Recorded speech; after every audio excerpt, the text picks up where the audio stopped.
Hi everyone, welcome to Third Coast Gaming Impressions. It is February 28th. We're talking about some games. I'm joined by Austin Taylor. That you are. And I'm just gonna start it off running. We played that Outriders demo. that game was rough, to say the least. Yeah, there's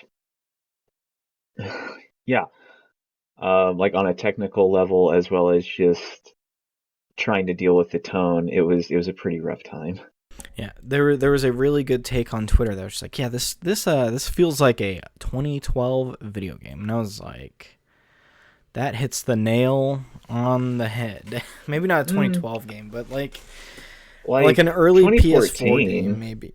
at the earliest, that's like 2014. We definitely didn't have the infrastructure to do something like this in 2012. Yeah, but it feels like a game out of time, like, almost. Like it. The shooting's all right. The powers, I don't think the powers look that good. You just kind of use them, and there's not like a lot of stuff coming off of it. We Yeah, didn't we well, I didn't mean, play. We played for like an hour or two before it crashed my PS4 repeatedly.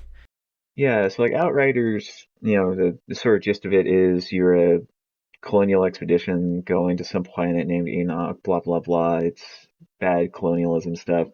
You get hit with a storm, you get superpowers, and you get to choose one of four wacky little classes.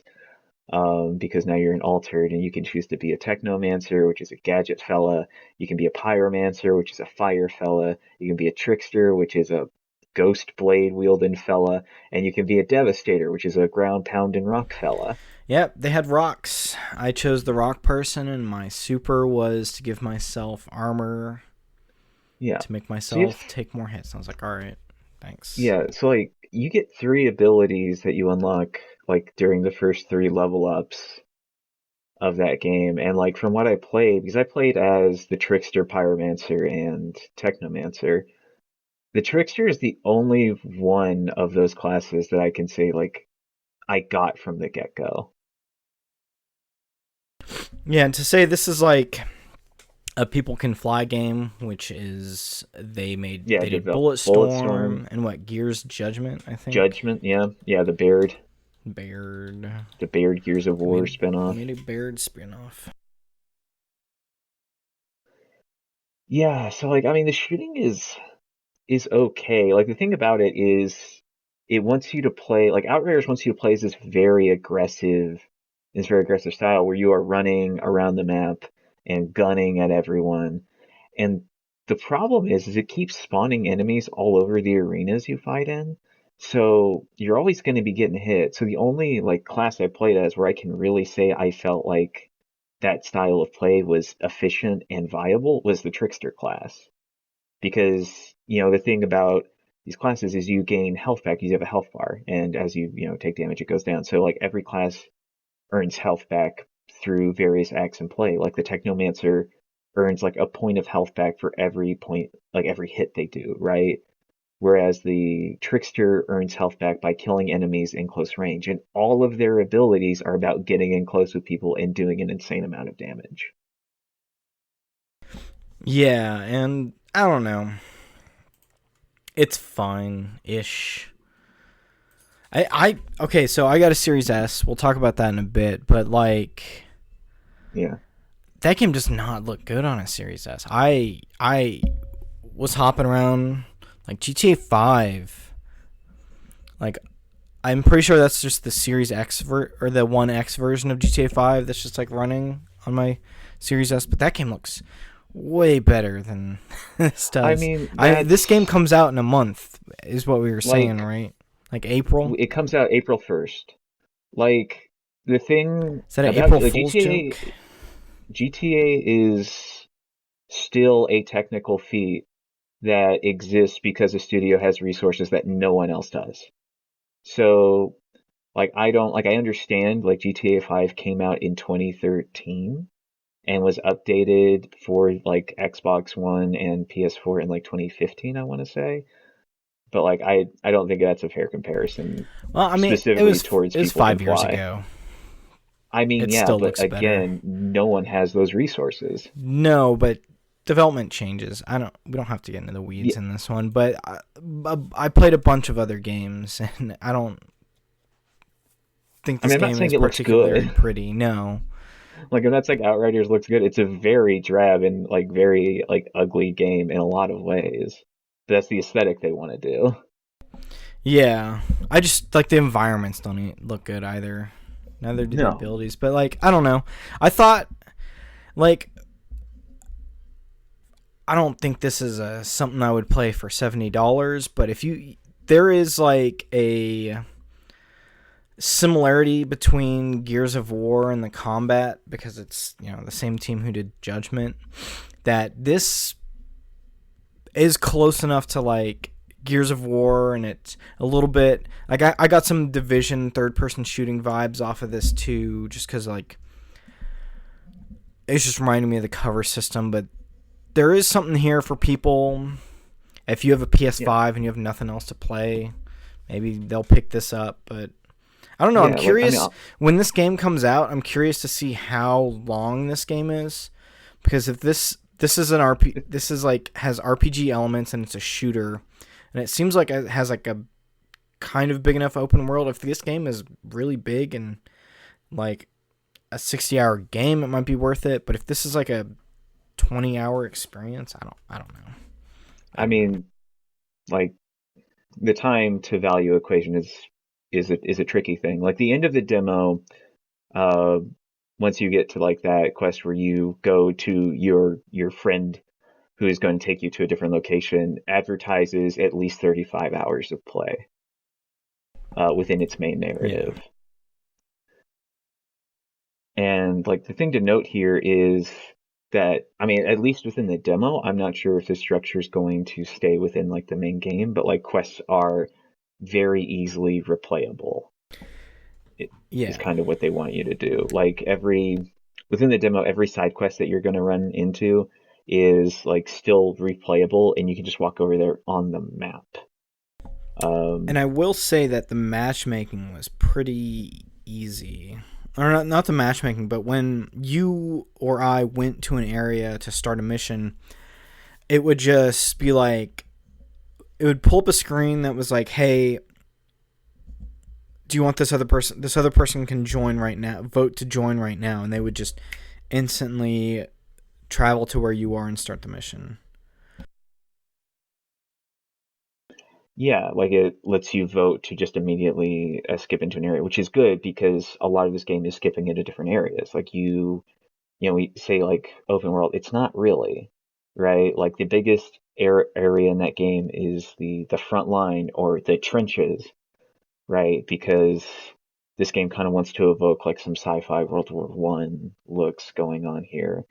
And the trenches are like battle arenas that are connected by essentially hallways like along these like trenches. So it's this larger area, but I wouldn't say like open world. Of course, we don't know how this game like grows after the first chapter,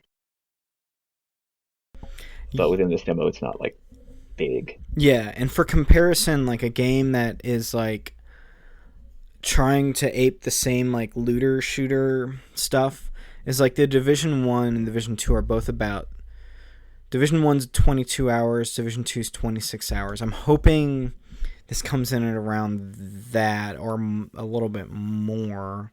But yeah, I'm curious how the reviews are going to be if this ends up being fleshed out more, cuz the initial taste of this is just like I'm not gonna pay $60 for this. I'm good. Yeah. Yeah, I'm good. Like the initial taste of this game is like there is specifically a method and mode of play I really like within the Trickster. Actually, like walking away from it, I will say like the Trickster's cool, not anything else I've done, but it is wrapped up in this really rough technical performance that is again wrapped in this really bad, uninteresting colonial like colonial story. Yeah. Yeah, I like the guns at least. I like run up to dudes and shoot them with a shotgun. That's the litmus test. Does the shotgun feel good? Yeah, it was pretty good. It's pretty good. Yeah, But the pump shotguns can feel good. yeah, They have some automatics that are a bit wild. yeah, And it's just I could only really make the shotguns work as again as the trickster or just a very like uncautious technomancer, and that wound up getting me killed a lot. yeah. Oh, I was playing as the rock dude. I could be a little more aggressive because Yeah, he's based on like having your defense being really high. yeah, your build is the Yeah. tank, as the Devastator. All right, so I got a Series S, Austin, and it is a small little box. We were when we were playing stuff yesterday. I used the Wii as a Size measurement. comparison. Yeah, as Yeah. a way to measure it. It is like a little bit thicker than the Wii. It's a little taller and a little wider, but it's about the same size, which is kind of wild. Or two Game Cubes with the tops cut off. The games look good, Austin. I'll tell you, the games look good. My biggest thing I've been thinking about the last couple days is that I realized I don't have a lot of games for the Xbox, Austin, and I was like, maybe I should sell this and just go get a PS5 instead. I might have made the wrong choice, Austin. Maybe I should have gotten the PS5 first. I mean, if you could find one. Yeah, if I could find one. That's how I got this. Was like I was just on Twitter, and Amazon had one. I was like a minute after, like, Wario64 or like Cheap Ass Gamer on Twitter posted being like, "Hey, it's in stock." But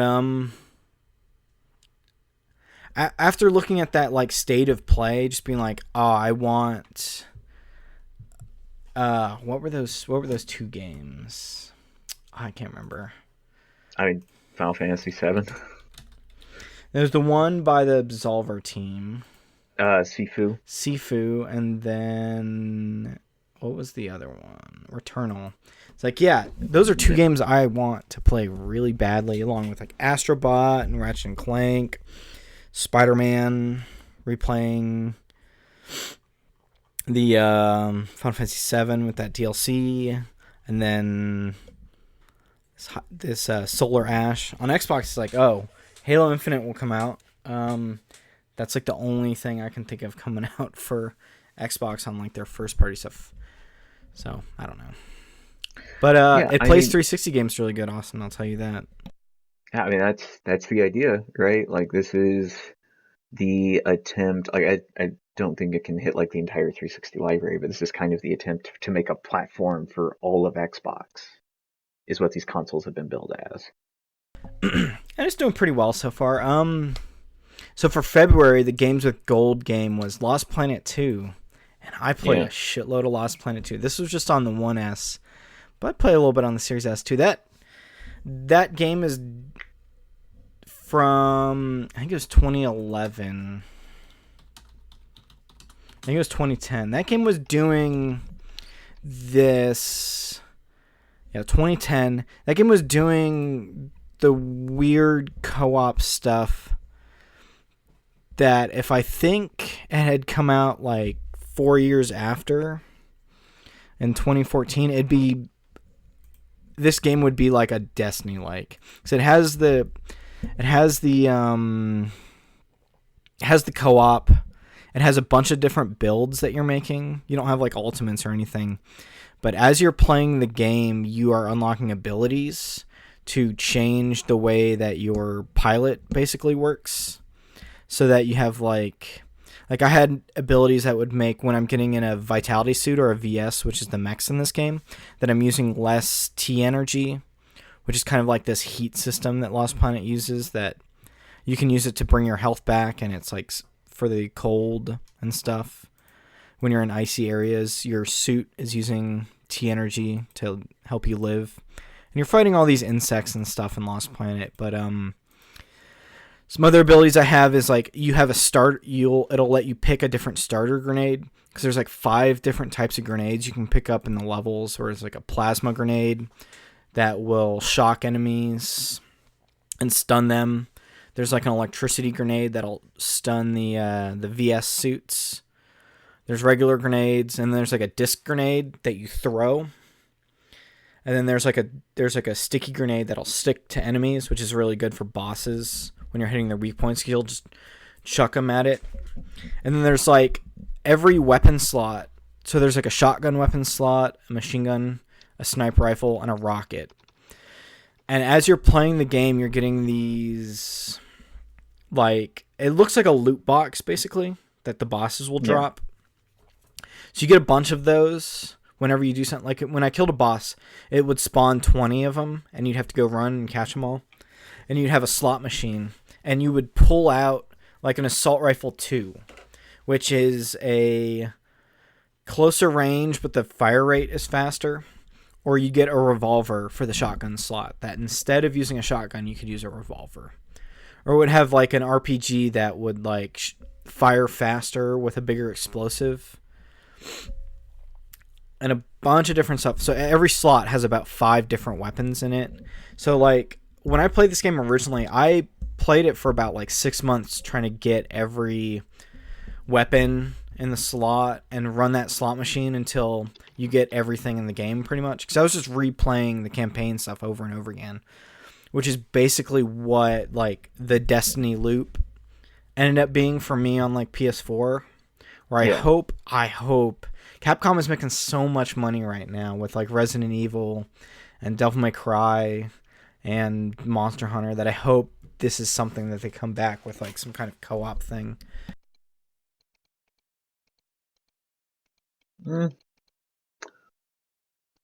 I mean, they're trying to do that within Resident Evil, kind of. Oh yeah, those multiplayer modes. Yeah.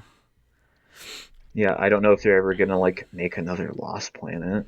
I hope so. 3 was made by a different studio that wasn't like a Japanese Capcom studio. But yeah, so the only downside to like 2's multiplayer is you'll create a lobby, and all the missions are like sectioned off. You have like 1-1 and 1-2 and 1-3 are the different missions. You'll start the mission, you'll start you in a lobby, and players will join the lobby, and then you can start the mission. But nobody can join your game while you're in it. They can join your lobby and wait till you complete a section. Yeah, so there's no drop in, drop out. No, there's no drop in, drop out. But like 1-2, for example, has like 3 sections in it. And when you beat a section, other players can join after like a loading screen, and it'll show you like everyone has points and stuff. I don't know, there's something about like the movement in this game and like the mechs and fighting these boss, because there are big bosses. I fought this giant, they call him Cat G Acarids, which is a really cool name, and it was this giant slug with all these legs. It was like the size of like a 3-story building. And you're shooting its legs, and then its mouth will open up, and you can get inside and shoot its insides, and it'll poop you out. And then the other one I face is you're on this train, and you have this giant sandworm following you. And the 4 people have to coordinate by one person will be shooting this giant gun on the train. One person can help move the gun to the right or the left to help them shoot the slug, and then everyone else is picking up these like giant ammo canisters for the gun to shoot it. So there's a bunch of different like types of bosses you're fighting in this game too. I have such good memories of this game, and that like I'm gonna go beat this game. Like I think I'm halfway through right now, and it's, since it was free on Games with Gold, there's just been a bunch of people I've been playing. A bunch of random people have been playing it. Like, the servers used to not have people playing, and now there's a bunch of people playing it, which is really, like, exciting for something that for a game that I have, like, very fond, nostalgic memories of. But yeah, that's my Lost Planet 2 moment. There we go. Oh yeah, and I beat Dead Rising on a whim because I had, like, 3 hours left of that game. That game's ending sucks. You're, like, shooting a tank, and then you're fist fighting a macho dude, like a military dude on top of the tank, and he murders you very fast, and I had to cheese him. It's kind of like the Metal Gear Solid 4 ending where you're just fist fighting Revolver Ocelot. Yeah, but it's worse. It's much worse. Sure. I was gonna say I don't know how it can be. Yeah, I mean, I was always like playing Dead Rising back when I played like two. Um, I would always get to a point with Dead Rising where I would hit a difficulty spike, and then I would just do the thing where you start the game over with all your attributes, just so I can level up because I didn't Yeah. feel like doing most of what you could do in Dead Rising games. Yeah, there's some spikes. I hit one of those spikes in two. One has this really easy cheese where there's a clown who's crazy and who's one of the Yeah. psychopaths you fight, and when you kill him you get a mini buzzsaw, like chainsaw. And it's just the strongest weapon in that game. And you can get 3 books that'll each one of the books will make the weapon last a little longer. And all 3 of them stack and they just last forever. It's funny. But yeah, it plays 360 games real good. Destiny looks pretty cool on it. I played some Control just to mess with it. It runs nice as it turns out. That Mhm. Series S version of Control comes out in like a week, so I guess I'm gonna wait to dig more into Control till that comes out. And I loaded up Cyberpunk, and it actually looks like a video game and not like a messy, blurry 360 game. That when People, I launched it on there's the 1S originally. yeah, yeah. There's texture on people's skin. It was really wild. It's like I took off some glasses, and it was like, oh, I guess it'd be the other way. I guess I put on some glasses when I played the Series S version, and now I can actually see the world for what it is. Yeah, you had your like, your Tobey Maguire like Spidey moment where he wakes up buff, and you're looking through the glasses, everything's blurry, but then you take them off, and now you can see. Now I can see. All right, you played some Baldur's Gate 3. Do you wanna tell me what's new in Baldur's Gate 3? What's going on? Yeah, so they just released the fourth big patch for Baldur's Gate 3, the folks over at Larian. Um, and that introduces a load of quality of life improvements, like basically loading, like giving you the ability to load the dice rolls in your favor when those come up in the game, like during conversation where it's like you want to make a check and then like a sort of dice interface shows up and you have to do a little roll. It also adds the druid class into the game, and so within D&D, the druid class is, I don't want to say like, the druid class is probably the most new player friendly wizard, like magic using class, because as you like, the attributes it wants you to start out with are very easy to understand. You also almost immediately get a ability to just transform into a very large animal, which gives you like a sort of extra amount of health and a higher damage output. Like for instance, I'm now level 2 on the druid I just made in Baldur's Gate 3, and now I can transform into a very big badger, which allows me Ooh, to do a lot badger. of like claw damage and dig underground. And also, I'm a very big badger, which is great. I hope he gets to be a very big bear later. Whenever I think of druids, it's always like, oh, I want to be a bear. I can, yeah. So like what they introduced with the druid, along with the druid, is two of the D&D subclasses, being the Circle of the Land and Circle of the Moon. Circle of the Land kind of emphasizes on like your own support spellcasting as your like base humanoid druid form, whereas Circle of the Moon gives you your stronger wild shapes. So now I can turn into a bear as like a Circle of the Moon druid. And can punch people and murder them. Yeah, so Bear I time. can just walk into combat as a spellcaster, which is not something that you could do easily with the other two spellcasting classes that exist within the early access build of this game. And I can turn into a bear, run up to enemies, hit them, be maybe killed, like hit as a bear a few times, but that doesn't kill you. It just hits you back into your base form. And even around people, the druid has a lot of abilities that give them like an advantage over other spellcasting classes in close range combat. So like they can easily improve their ability to hit with a staff using like the Shillelagh spell,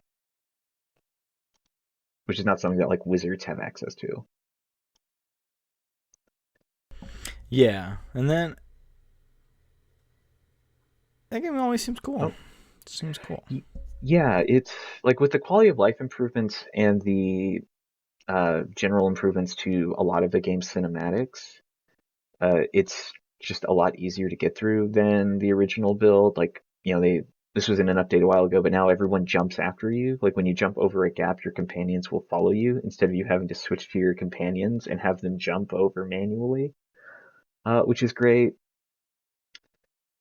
The loaded dice make like these conversation checks much smoother, much easier to like get the full experience of like the conversations that they want you to have, right? So like you can make you can more easily like do things like bust down doors and like convince people to see your way of things and probably not just wind up in a lot of situations where you're failing because the checks that you need to make are at least 10, right? Or at least like at a 10 DC, and rolling a d20, that's a 50% chance of failure at least.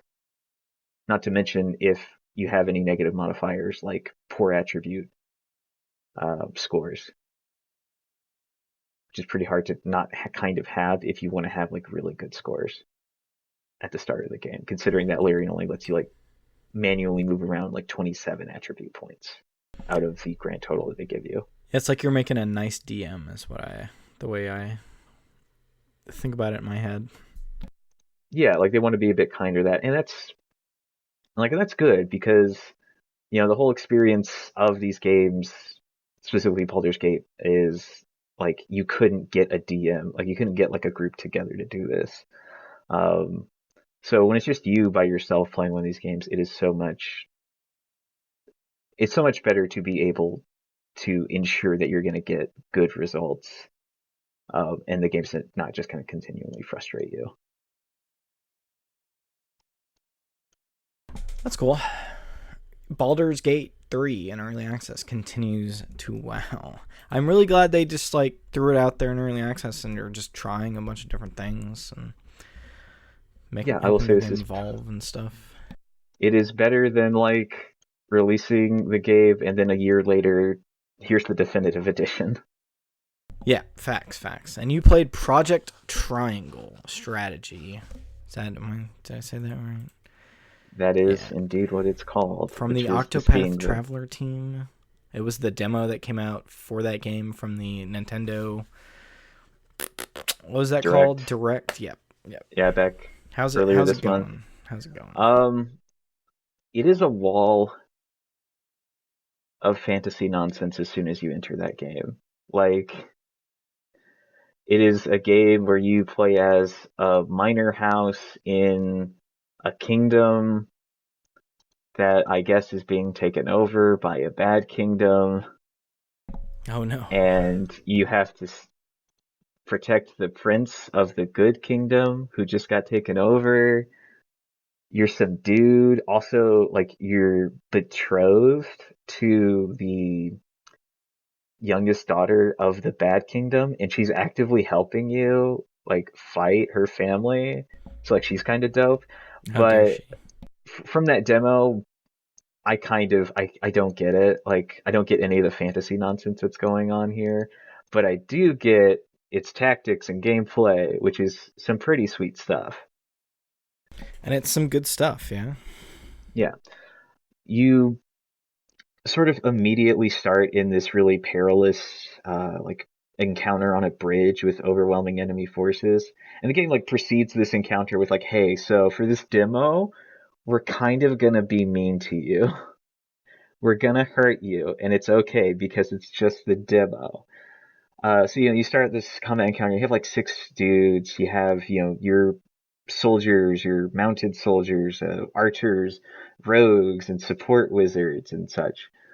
Half of my people got absolutely destroyed Damn. because a big thing about this combat is it focuses on flanking maneuvers, right? So if you put your like units in a bad spot, enemies will very happily flank you and do automatic crit damage to you, which can take out someone who's not like a hardened like defending warrior in maybe 2 turns.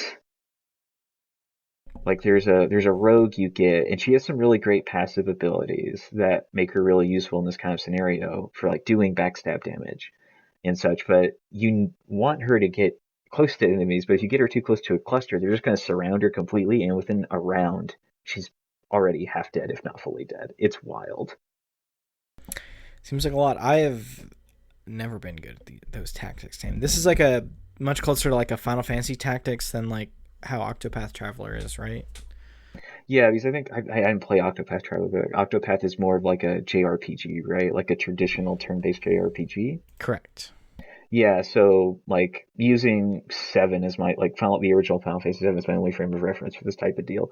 You're not worried about positioning in a JRPG in the same way that you're worried about positioning in a tactics, right? Um, like there's no real chance of being flanked in Octopath or really even seven unless it's like a random encounter surprises you, you know? Here you have like this arena that you can move around and you have your different elevations within that arena and you have to try to manipulate that and also your enemies are manipulating that by getting archers into high ground and getting defenders on the front line so that way you have to actually take out the defenders before you can get to their DPS fellas. And I will say this game is fucking beautiful. Like Sure. I love like in the fights, like the when like stuff is like popping off and you have mages casting stuff or you have archers that are shooting like these like fire arrows. Like I'm watching a trailer on the Yeah. on YouTube and I'm digging it. I'm digging it. I like how the camera will like move its like forced perspective and zoom in on people when they do their attacks and then kind of come back out. Yeah, like it looks good in combat. It's a little awkward when it's trying to be more cinematic, I guess. Um, like there's one cinematic encounter that happens and it looks like sprites like, walking into each other, Yeah. which I guess is like the look you're going for because you want to be Yeah. very reminiscent of that type of game that people miss so much despite never really reconciling with the frustrations that come with that type of game. Um, yeah, like the style is can be kind of grating, but like it's when every character talks, it's kind of accompanied by these very like well drawn like character portraits. Yeah, and the art, those portraits are really. I have always enjoyed that kind of like art style for those. Like, I'm trying to think, like a lot of the Final Fantasy stuff does that too. For like, I'm trying to think what it. Anyway, whatever. Yeah, it looks cool. Looks very cool. I'm into it. I might Yeah, download this on Switch and give it a shot. I mean, yeah, it's like playing it's very pretty fun, I have to say, even with the like fantasy nonsense of it being particularly uninteresting and incomprehensible. And that's not even getting into like the scales, like choice system that exists in that game, which I just got to before stopping and I have not had the time to sit with. Oh yeah, where it's just like it changes other missions, right? Like your decisions have certain outcomes that'll like Yeah, like do hearing the stuff like folks that. at like Waypoint talk about it, it sounds like the scales is a voting system where like all of your party members vote on what you want to do, right? So there's no like overriding, like you personally don't decide. You can just try to convince them to see your reasoning behind it, and you can successfully do that in the scenarios within the demo. But if you choose to not give up someone who that kingdom's coming for, they'll try to invade you, but you can use that to your advantage by setting traps. If you give them the person that kingdom's coming for, it's an entirely different like combat situation you find yourself in against an entirely different enemy, is what it sounds like. I don't Yeah. know how far reaching across like the game Yeah. that is though, because it's just this demo. This is a weird get, but apparently Cyanide and Happiness are making a video game. Is this okay? I don't know. I was watching a demo. It just kind of maybe it's out already. I don't fucking know. Never mind. Anyway, what's up? That was it. Yeah, That was Project Triangle Strategy. We'll see what project. they call it as it approaches release. Yes, maybe this freak apocalypse game, but by Cyanide and Happiness. It looks like the South Park game. That is the worst thing you could tell me. Yeah, it looks about like the stick anything. and trick, kind of. You're just walking around. You look like you're an animated dude. Yep. Yeah, I mean, video games, you walk around and look like you're a dude. Yeah. That's how they work. Unless you decide not to. It's true. Or you're a dudette. Alright, we will catch y'all next week. I'm at Travis23Doyle on Twitter. We're gonna grab you. If you really need to find me on Twitter, you can find me at Beardless2, TWL. Alright, and we'll see y'all next week. Thanks for joining us. Goodbye.